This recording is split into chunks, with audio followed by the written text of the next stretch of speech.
Dalam beberapa hari terakhir, konflik antara Rusia dan Ukraina kembali memanas dengan gelombang serangan besar. Ratusan drone, rudal balistik, dan rudal jelajah dilepaskan ke berbagai wilayah Ukraina. Sementara, serangan balasan dengan drone juga diarahkan ke kota-kota di Rusia, termasuk Moskow. Pertanyaannya, apa sebenarnya yang terjadi? Rudal, jenis apa saja yang digunakan? Mengapa Rusia memilih senjata tertentu? Dan bagaimana dunia menanggapi eskalasi terbaru ini?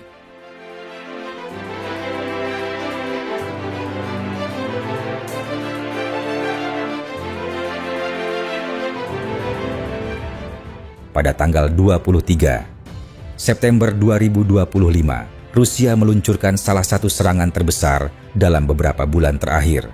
Lebih dari 115 drone diterbangkan, sebagian besar dari tipe Shahed.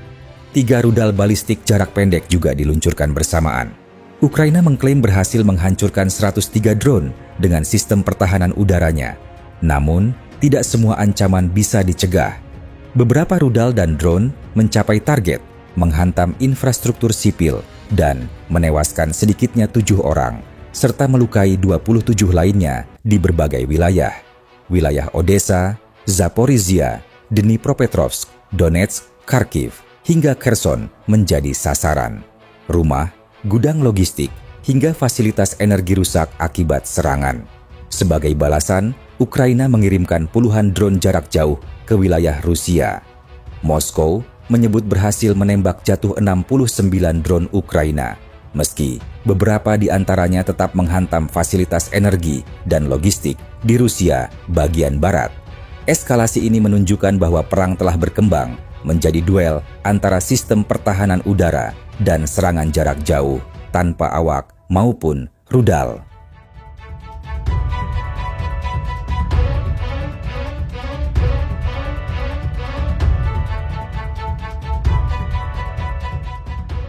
Rusia tidak hanya mengandalkan rudal balistik Iskander-M. Dalam perang ini, berbagai jenis rudal digunakan sesuai kebutuhan strategi.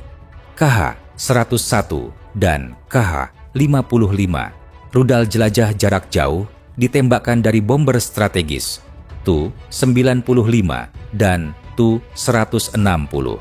Kaliber 3M14, rudal jelajah yang diluncurkan dari kapal perang dan kapal selam. Salah satu senjata paling sering dipakai.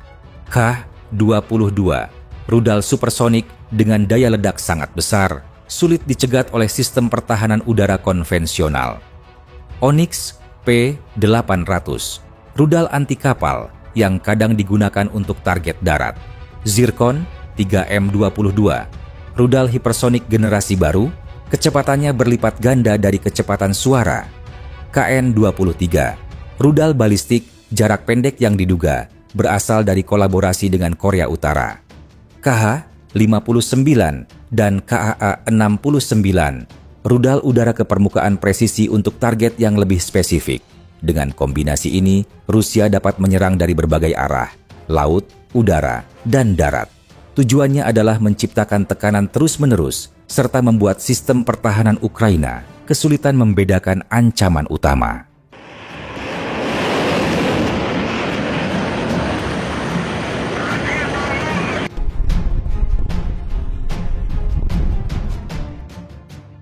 Salah satu rudal yang paling banyak mendapat sorotan adalah kaliber. Ada beberapa alasan mengapa Moskow terus mengandalkannya. Pertama, kaliber bisa diluncurkan dari kapal perang dan kapal selam. Artinya, Rusia dapat menyerang tanpa harus mendekatkan pesawat atau pasukan darat ke garis depan.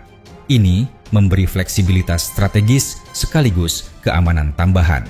Kedua, kaliber memiliki jangkauan jauh dan membawa hulu ledak sekitar 450 kg.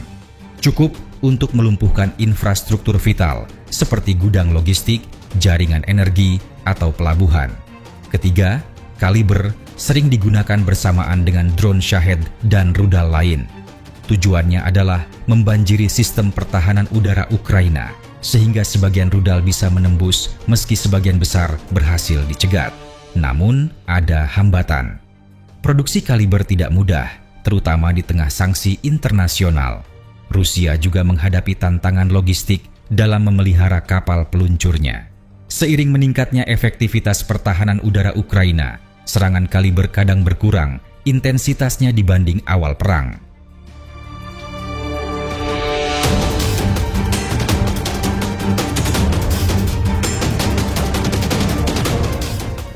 PBB mengecam serangan terhadap infrastruktur sipil dan menyerukan penghormatan hukum humaniter. Namun, di Dewan Keamanan, Rusia kerap menggunakan hak veto untuk menahan resolusi yang mengecam tindakannya. NATO dan Uni Eropa meningkatkan sanksi terhadap Rusia. Mereka juga memperkuat bantuan militer ke Ukraina, termasuk sistem pertahanan udara modern dan bantuan keuangan. Pelanggaran wilayah udara NATO oleh pesawat atau drone Rusia menjadi perhatian serius. Amerika Serikat dan Sekutu Barat mengirimkan sistem Patriot, HIMARS, dan dukungan lainnya untuk memperkuat pertahanan Ukraina. Sementara itu, negara-negara lain mengambil sikap beragam. Beberapa memilih netral, sebagian lain tetap menjalin hubungan dengan Moskow. Secara global, banyak pihak khawatir konflik ini bisa meluas ke wilayah NATO atau berdampak pada krisis energi dan pangan.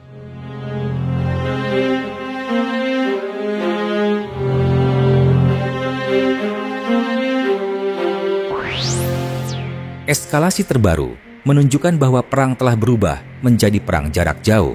Rusia mengandalkan rudal dan drone untuk melemahkan infrastruktur Ukraina, sementara Ukraina berusaha menahan serangan sekaligus melancarkan balasan ke dalam wilayah Rusia. Keseimbangan kini bergantung pada dua hal: kemampuan Rusia menjaga produksi rudal dan drone di tengah sanksi, serta kemampuan Ukraina mempertahankan sistem pertahanan udaranya dengan bantuan Barat. Satu hal yang pasti, konflik ini belum menunjukkan tanda-tanda segera berakhir. Baik Rusia maupun Ukraina tampaknya bersiap untuk perang panjang, di mana serangan udara, sanksi internasional, dan diplomasi yang buntu akan terus mendominasi dinamika kawasan.